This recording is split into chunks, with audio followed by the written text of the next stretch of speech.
Remercier l'ensemble des composantes du groupe AEMA, qui est désormais un partenaire récurrent, on a dit, c'est pas encore traditionnel, mais récurrent de cette rentrée de l'ESS. Je voudrais vraiment les remercier, et notamment Adrien Couret, en tête directeur général d'AEMA Group, qui est attaché à ce rendez-vous. Je voulais évidemment saluer la présence de Maxime Baduel, qui est délégué ministériel à l'ESS, et qui, en cette période de vacances du pouvoir, représente tout l'État, ce qui pour nous, tu risques la séquestration, Maxime, parce qu'il y a beaucoup de gens qui ont des choses à dire à l'État. Je veux remercier Monique Lubin, sénatrice, à la fois pour le travail qui est fait dans les Landes et puis pour nous avoir rappelé l'œuvre d'Henri Emmanuelli dans ce département. C'est pas rien. Céline Hervieux, députée, et saluer son travail également sur la question de la petite enfance. Anne Pénaud, Vincent Jourdain, Marion Lelouvier, Jean-Paul Raya, toutes celles et ceux qui ont contribué à ce travail. Edwige Coupé pour l'animation, évidemment, les équipes de SS France et d'AEMA. En fait, vous aurez observé la grande confiance que nous avons à AEMA Group et SS France dans la force de notre plaidoyer, puisqu'on a choisi quand même une concurrence d'événements assez solide quand même ce soir. On a la reconnaissance de l'État de Palestine par Emmanuel Macron, ce qui est quand même assez lourd. On a, dans un tout autre domaine, potentiellement un ballon d'or français ce soir, petit PSGOM en plus, et un débat alors, dans lequel je ne vais pas rentrer, un débat acharné sur la question de la taxe Zuckman entre 1800 personnes d'un côté et quelques millions de l'autre, mais dont j'observe qu'il occupe beaucoup l'espace médiatique. Et je voulais saluer l'intervention de Pascal Michard, parce que, objectivement, démonstration est faite qu'il n'y a pas qu'une seule musique dans le patronat sur les questions de redistribution. Et Pascal en a fait l'illustration, mais j'ai dit que je ne rentrais pas dans ce débat-là, parce que ce n'est pas le sujet du jour. Non, je voulais évidemment revenir sur le sujet de la soirée, qui est à la fois l'intersection du passage à l'échelle de l'ESS que nous souhaitons et de l'humanisation du soin, par ailleurs, que nous souhaitons, du soin au sens que Paul Ricoeur lui donnait, la visée d'une vie bonne, avec et pour autrui, et dans des institutions justes, ce qui définit, je crois, assez bien ce qu'est l'aspiration des acteurs de l'ESS en matière de soins. Alors je reviendrai tout à l'heure sur la question, et pardon d'utiliser un de ces horribles barbarismes propres à l'ESS, mais je reviendrai sur l'ESSisation progressive que nous souhaitons du champ du soin. Mais je voudrais commencer par revenir sur cette stratégie de développement de l'ESS dans laquelle nous voulons inscrire le projet ou le plaidoyer en faveur d'une part croissante du public et de l'ESS dans le champ du soin et de la prise en charge des personnes vulnérables, revenir sur cette stratégie nationale de développement parce qu'elle est à l'ordre du jour aujourd'hui et nous nous en réjouissons, parce qu'elle a été mise à l'ordre du jour et il faut lui rendre cette initiative par Véronique Louvagier, la ministre déléguée à l'ESS, qui a souhaité reprendre au bon la proposition qui est celle de la Commission européenne, que chaque pays de l'Union européenne se dote d'une stratégie nationale de développement de l'ESS. Ça ne vient pas de nulle part. L'ensemble de l'ESS au niveau européen et au niveau français réclame qu'il y ait un document qui soit à la fois une boussole et un agenda pour développer l'ESS. Et pour revenir sur ce que tu disais tout à l'heure sur la question du capital patient, au nom de France Active, Denis, il est crucial pour nous que demain, nous puissions avoir un document qui planifie un minimum ce que doivent être les politiques publiques dans des champs où les investissements seront nécessaires, et les investissements en capital patient tout particulièrement. Et à l'évidence, vous l'avez vu, dans le domaine du grand âge, dans le domaine de la petite enfance, dans le domaine de l'économie circulaire, nous avons besoin de visibilité. Nous avons besoin de visibilité. Ce document peut y contribuer. Et c'est pour ça que nous nous sommes investis, impliqués, avec rigueur, je crois, beaucoup de sérieux dans ce travail, et que je me réjouis qu'un document ait été produit par le gouvernement, Alors, ce document n'est pas celui que nous aurions écrit. Et d'ailleurs, vous pourrez lire la position qui est celle d'ESS France. Il vous sera remis à la sortie le document qui reprend les propositions de ESS France dans le cadre de cette stratégie de développement de l'ESS. S'il y a des gens qui font de la politique, par ailleurs, prenez-le. Ça vous fera un très joli programme, je vous le dis, dans le champ de l'économie en général et de l'économie tempérante, c'est-à-dire l'économie qui fait du bien. Et nous avons voulu nous inscrire dans ce travail avec sérieux et contribuer à faire en sorte que la France ait cette stratégie nationale de développement de l'ESS. Qu'il me soit permis de dire qu'une stratégie sans ressources, c'est comme un jardin sans eau. Il n'y a pas grande chance qu'il pousse quoi que ce soit. Et la question du budget, évidemment, qui vient, comme la question du précédent budget, sera une question fondamentale. Je voudrais exprimer notre grande inquiétude des retours que nous avons sur le BOP 305 et quelques autres budgets qui apparemment feraient l'objet encore une fois de grands sacrifices. On ne peut pas continuer à faire des économies dans le domaine de la lutte contre la pauvreté. Je pense notamment à l'insertion par l'activité économique. Jean-Paul Raillard dirige envie qu'il y ait moins de postes financés dans le champ de l'insertion par l'activité économique. Je ne prends que cet exemple, c'est-à-dire moins de postes financés quand on passe de la pauvreté du non-emploi à l'emploi. Ça n'est pas possible, c'est tout simplement remettre du sel sur les plaies, c'est renforcer les inégalités à un moment où, cela a été dit tout à l'heure, la pauvreté n'a jamais été aussi élevée en France. 15,4% de la population française vit sous le seuil de pauvreté. Jamais un tel chiffre n'a été mesuré depuis que l'INSEE le mesure. Ça dit combien aujourd'hui cette question doit être une priorité nationale et c'est pour l'ESS, les acteurs de l'ESS, une priorité. Donc nous serons évidemment attentifs à ce que le budget qui va être annoncé soit un budget qui alimente la stratégie de développement de l'ESS plutôt que repousse à plus tard le moment de prendre les bonnes décisions. Voilà ce que je voulais dire là-dessus, et je voudrais quand même me réjouir, peut-être l'avez-vous vu passer, mais si vous ne l'avez pas vu passer, je le signale, le rapport de la Cour des comptes. Je ne sais pas si souvent la Cour des comptes reçoit autant d'éloges après un rapport, honnêtement. J'attends, moi, un petit carton de Pierre Moscovici et des rapporteurs, parce que, honnêtement, on a quand même... D'abord, on n'a pas fait l'éloge de la Cour des comptes pour le principe, hein, mais parce qu'on était incontent qu'enfin on y voit clair. Il est dit maintenant quels sont les transferts publics et leur montant de la puissance publique vers l'ESS. Et qui découvre-t-on ? Eh bien que la part des financements publics qui vont de la puissance publique, donc y compris les collectivités, vers les acteurs de l'ESS, ça pèse 7% des aides publiques aux entreprises, quand l'ESS pèse 14% de l'emploi privé. Et la seule conclusion que nous avons tirée, peut-être un peu hâtive dans notre communiqué, était de souligner que si on veut chercher les responsables de l'économie subventionnée, ils sont moins allés chercher du côté de l'UDES, présidé par M. Cluzot, peut-être que du côté du MEDEF ou de la CPME, mais je ne veux pas me hasarder là encore sur ce terrain. C'est quand même assez étonnant de voir que dans les faits, aujourd'hui, l'ESS est moins financé, je dis bien moins financé, pas seulement en subvention directe, moins financé, au regard de sa contribution à l'emploi privé, que l'économie conventionnelle. Merci à la Cour des comptes d'avoir en tout cas clarifié ce point, et nous allons avoir des échanges qui vont être des échanges, je n'en doute pas, passionnants avec les acteurs de l'économie conventionnelle dans les mois qui viennent sur la question des transferts publics donc à l'économie. Donc ce rapport de la Cour des comptes est un bon rapport parce qu'il va nous aider à nous améliorer, à progresser dans les secteurs qu'il pointe, et nous l'avons pris comme tel, comme un document qui permettra à l'économie sociale et solidaire de s'améliorer, pas simplement un document à l'appui des politiques publiques pour les ministres, pour les administrations, pour les maires, pour les présidents de métropole ou les présidents de région et de département, mais un document que nous allons nous-mêmes utiliser. J'en viens à l'essentiel, et je ne veux pas être trop long sur le fait qu'aujourd'hui nous avons décidé de faire de la question du soin un axe central du plaidoyer de ESS France, un axe central de ce document, donc de la position de ESS France sur la stratégie nationale de développement de l'ESS. Je ne vais pas revenir dans tous les détails parce que cela a été abondamment fait, mais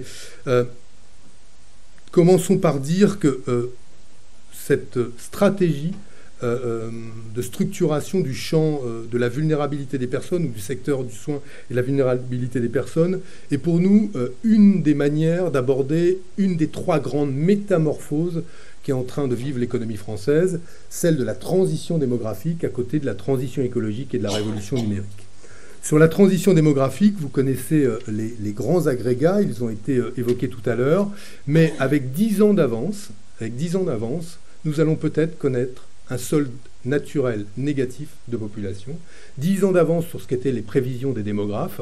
On attendait à ce que ça intervienne en 2035, ce sera en 2025, parce que rien que pour la mesure qui concerne mai 2025, sur les 12 mois glissants, il y a eu plus de décès qu'il n'y a eu de naissances. C'est un point de bascule important pour la France, pour la manière dont cette société se projette, d'ailleurs la manière dont elle se regarde, parce que la France perd cette singularité qu'elle avait en Europe. Ici, on faisait plus de bébés qu'ailleurs. C'en est fini, en tout cas, semble-t-il, en 2025, de cette singularité française. La France va vieillir, elle vieillissait déjà, et les enjeux qui concernent l'accompagnement du grand âge, l'accompagnement du vieillissement, seront des enjeux considérables. Selon les chiffres à notre disposition, la France comptera 40 000 personnes âgées dépendantes en plus chaque année à compter de 2030. Elles seront autour de 2,2 millions de personnes en 2050 contre 1,2 million en 2015. Donc les investissements qui seront nécessaires pour accompagner la prise en charge à domicile ou en établissement de ces personnes sont considérables, à compter qu'il faut plusieurs dizaines de milliers d'euros par place supplémentaire. Ce sont en milliards et en dizaines de milliards d'euros qu'il faudra penser les investissements nécessaires pour affronter ce mur démographique qui deviendra un mur de plus en plus haut si les bonnes décisions ne sont pas prises à temps. J'y rajouterai, parce que nous sommes ESS France, que ce qui nous préoccupe, ce n'est pas seulement le fait qu'il y ait plus de personnes âgées dépendantes, c'est aussi l'augmentation spécifique de la pauvreté chez les personnes âgées. Alors, le taux de pauvreté chez les personnes âgées n'est pas aussi élevé que dans la population en général, mais vous noterez qu'il est passé de 5,9% en 2016 à 10,6% en 2022 pour les 65-74 ans, et qu'il a également beaucoup augmenté pour les plus de 75 ans, ce qui est la marque, là encore, d'une précarisation du grand âge qui nous préoccupe beaucoup. Alors, qu'a à dire l'ESS dans ce domaine-là ? Ça a été évoqué par vous, madame, sur la part de l'ESS dans les établissements, dans les EHPAD. Nous pesons à peu près 30% des EHPAD dans ce pays. Ils connaissent tous des difficultés aujourd'hui. La réalité, c'est que l'ESS, c'est un potentiel d'expertise, une expérience qui est une expérience incomparable dans le champ de la prise en charge du grand âge et un potentiel d'innovation sociale également incomparable. C'est sur ce potentiel-là que nous voulons nous appuyer pour défendre une vision du soin et de la prise en charge des personnes qui est évidemment très différente de ce que nous pouvons observer dans le champ du privé lucratif. On a beaucoup parlé des travaux de Castanet, je ne vais pas y revenir. Mais c'est vrai que le scandale Orpea est venu dire quelque chose de vrai et de grave qui se passe dans ce pays, quand des arbitrages sont rendus en défaveur de la dignité des personnes et en faveur des profits dans des entreprises ou des fonds ou des conseils d'administration ou des conseils de surveillance, peu importe, qui choisissent à un moment de privilégier les dividendes plutôt que la dignité des personnes. C'est aussi simple que cela. Et nous savons aujourd'hui qu'en raison de des enjeux qu'il y a autour de la prise en charge du vieillissement, il y a une tentation. Il peut exister une tentation chez certains gouvernants, chez certains aspirants gouvernants, à vouloir segmenter le marché en faisant en sorte que reviennent au public et à l'économie sociale et solidaire le nombre et donc la masse des besoins sociaux, qu'on serait en quelque sorte sanctuarisé les pratiques et les clients les plus rentables et les plus rémunérateurs pour le secteur privé lucratif. Cette forme de premiumisation du secteur du grand âge, c'est une remise en cause des principes auxquels nous sommes attachés, de mutualisation des ressources pour garantir la solidarité dans nos établissements, et nous ne pourrons pas accepter cette logique de segmentation du marché qui réserve les segments les plus lucratifs à un certain nombre d'acteurs qui sont des acteurs qui se désintéressent au fond assez fondamentalement des enjeux de solidarité, des enjeux de prise en charge du plus grand nombre, c'est-à-dire d'assurer une fin de vie digne à tous nos concitoyens, quel que soit leur niveau de revenu. C'est la raison pour laquelle nous avons insisté, nous insistons beaucoup dans la stratégie nationale de développement de l'ESS, qu'il s'agisse du soin, mais qu'il s'agisse aussi de tous les secteurs dans lesquels nous prenons en charge des personnes vulnérables, le handicap, les personnes éloignées de l'emploi, la petite enfance. Nous insistons sur la nécessité de réhumaniser ces secteurs de l'économie. Et vous observerez d'ailleurs que c'est un débat qui, au fond, ne concerne pas que les personnes vulnérables, tant on a l'impression de vivre, quand on y songe, une forme de paradoxe aujourd'hui, où on observe la réification d'un certain nombre de travailleurs dans certains secteurs de l'économie, quand en sens inverse, du côté de la Silicon Valley, on voudrait transformer les machines en hommes, leur prêter une intelligence, demain leur donner, espérer qu'elles aient des émotions. Il y a une forme de paradoxe quand on y songe. Qui singe qui? Ce n'est pas l'homme qui singe la machine, c'est maintenant la machine qui singe l'homme, au point que certains veuillent lui prêter des qualités ou des caractéristiques qui soient comparables à celles des êtres humains. On a là un débat éthique, politique, fondamental dans lequel l'ESS veut s'engager, car ce qui fait à nos yeux, la force des métiers qui sont les nôtres, c'est le fait de créer du lien social et d'être attaché à ce lien social fondamentalement dans tous les métiers qui sont les nôtres, que ce soit évidemment les métiers du soin, mais en général dans la manière dont nous concevons l'entreprise comme un lieu dans lequel se fabrique du lien social, quels que soient les secteurs d'activité dans lesquels nous intervenons. Sachez que la France, dans sa réflexion, et ESS France, dans sa réflexion sur le fait de réserver demain progressivement, je dis bien progressivement, le champ du grand âge, de la vulnérabilité du personne à des acteurs publics ou à des acteurs privés non lucratifs, la France n'est pas seule. Des scandales comparables à celui que nous avons connu, à ceux que nous avons connus en France, ont été rencontrés en Allemagne, au Danemark, au Royaume-Uni et dans d'autres pays européens, et que cette réflexion sur le fait d'arracher le champ de l'économie liée à la vulnérabilité des personnes au secteur lucratif est une réflexion qui chemine dans d'autres pays. Il n'y a pas là une exception française, quand bien même il y a parfois, il faut la revendiquer, on la revendique dans la culture, pourquoi ne pas la revendiquer dans le champ de l'ESS quand on est pionnier? Puis je vous rappelle quand même, c'est quand même un vrai sujet de fierté pour nous tous, que la loi ESS qui a été fabriquée par les différents acteurs de l'ESS entre 2012 et 2014, est une des lois françaises les plus copiées dans le monde. Donc quand on a aujourd'hui une stratégie, un certain nombre d'éléments de notre bilan qui sont à ce point regardés et copiés ailleurs, autant en faire une force et continuer à vouloir défricher des terrains qui sont des terrains qui apparaissent compliqués à structurer, à organiser, comment réserver le champ des EHPAD aux non lucratifs, est-ce bien compatible avec le droit européen, autant de questions légitimes. On voit qu'en tout cas, sauf à ce que les Landes soient hors la France, hors la Nouvelle-Aquitaine, ou que sais-je encore, il semble que ce soit parfaitement possible. Je voudrais terminer par les propositions que nous avons mises dans la stratégie, la position française, la position de ESS France pour la stratégie nationale de développement de l'ESS. Et les préconisations que nous faisons, elles sont assez simples. Elles vont de l'harmonisation, évidemment, des conditions de travail entre le secteur privé solidaire et celui du secteur public. Le fait qu'il y ait aussi une harmonisation des politiques publiques en matière de révision des taux directeurs par le ministère de l'économie et des finances entre le lucratif et le non lucratif. Là encore, le non lucratif est la plupart du temps désavantagé. Le fait d'engager une politique sérieuse d'accompagnement des personnes précaires vieillissantes grâce à un accès aux droits et aux établissements spécialisés. En ce qui concerne l'ASH, l'accueil de jour en EHPAD, les résidences autonomie, il y a là des politiques publiques à construire et à améliorer dans ce domaine-là. Tout cela nous permettra de consolider le rôle des établissements de SS qui concernent notamment le grand âge. Et évidemment, il s'agit aussi de dire comment est-ce qu'on passe d'un modèle où existent des acteurs publics, des acteurs privés non lucratifs et des acteurs privés lucratifs, et comment favoriser ces passerelles et ces ponts vers le non lucratif, ou en tout cas vers les modèles USS. Et donc, nous avons mis des propositions dans notre contribution à la stratégie nationale de développement de l'ESS. Le fait que l'État conditionne son financement à un bénéfice raisonnable, ce qui serait un des moyens de pouvoir justement faciliter le transfert de modèles lucratifs vers des modèles à lucrativité limitée pour commencer, et peut-être demain non lucratifs.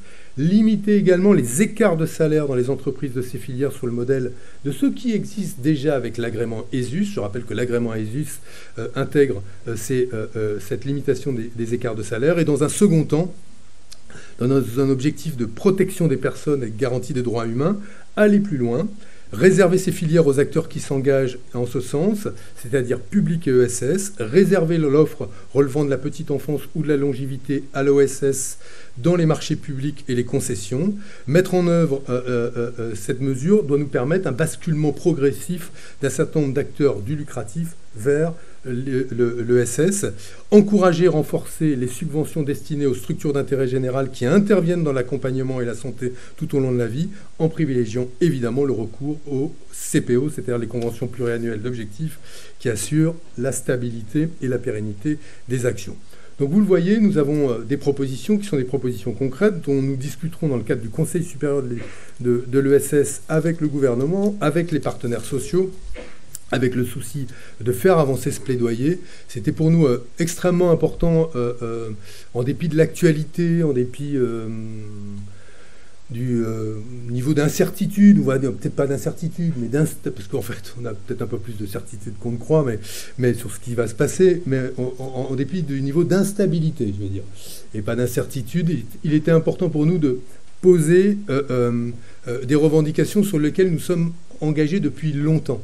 Parce que s'il est bien un secteur qui incarne la robustesse et la constance, c'est bien l'ESS qui, en dépit de toutes les crises, ne varie pas dans le cap qui est le sien, ne varie pas dans les principes qui sont les siens, dans son attachement à la gouvernance démocratique, à la délibération collective, à la lucrativité limitée, dans le choix de l'utilité sociale. Cette constance dans l'engagement est un atout pour la France parce que nous avons besoin de stabilité et qu'à bien des égards, la stabilité elle est incarnée aujourd'hui par l'économie sociale et solidaire sur le terrain et aussi au niveau national. Donc merci à Emma de nous avoir offert la possibilité de cette tribune pour défendre le principe d'une réserve à terme du champ de l'économie de la vulnérabilité des personnes au public et à l'ESS. J'espère que ce plaidoyer sera repris par le plus grand nombre. J'espère aussi que le gouvernement saura entendre notre proposition. En tout cas, ne manquez pas de récupérer ce document. Vous verrez, il est extrêmement riche, très complet. Et je voudrais simplement vous dire, parce que c'est une grande fierté, il a été adopté à l'unanimité des familles de l'économie sociale et solidaire, coopératives, mutualistes, assureurs mutualistes, mutuelles de santé, associations, fondations. Et je terminerai par un rendez-vous, parce que ce rendez-vous est suffisamment rare pour qu'on ne le rate pas. Le 11 octobre va avoir lieu la première journée nationale de mobilisation des associations face à la baisse des financements, face à la remise en cause de la liberté associative, face au fait qu'elles sont obligées de plus en plus de soumettre leurs projets à la mise en concurrence ou à des appels d'offres. Le mouvement associatif se mobilise dans toute sa diversité. Vous trouverez des clubs de sport à se mobiliser le 11 octobre, vous trouverez des mouvements d'éducation populaire, du tourisme social, des banques alimentaires, des établissements culturels, bref. Tout le mouvement associatif va se mobiliser. Alors, ce ne sera pas des manifs, il y en aura peut-être, parce que le mouvement associatif est capable de tout faire, mais qu'il me soit permis de dire devant le représentant de l'État et tous celles et ceux qui chuchotent aux oreilles avisées que quand le mouvement associatif se mobilise de cette manière pour la première fois, ça dit quelque chose de ce qui ne va pas dans ce pays. Parce que s'il y a bien un secteur qui, en silence, avec engagement, constance, et en étant particulièrement résilient, supporte toutes les crises les unes après les autres, supporte la baisse des concours publics, fait preuve de créativité et d'innovation pour continuer à financer ses activités, c'est bien le secteur associatif. Et s'il se met en mouvement aujourd'hui, tandis qu'il ne l'a pas fait avant, alors, il n'y aura pas besoin de 80 000 CRS, ça fera pas, je vous le dis tout de suite, je préfère prévenir Bruno Retailleau tout de suite, mais qu'il regarde ce qui se passe là. Parce que le 11 octobre, ça dit quelque chose de ce qui se passe dans ce pays. Et merci à l'ESS de se mobiliser en faveur de plus de justice, plus d'égalité et plus de solidarité. Je vous remercie.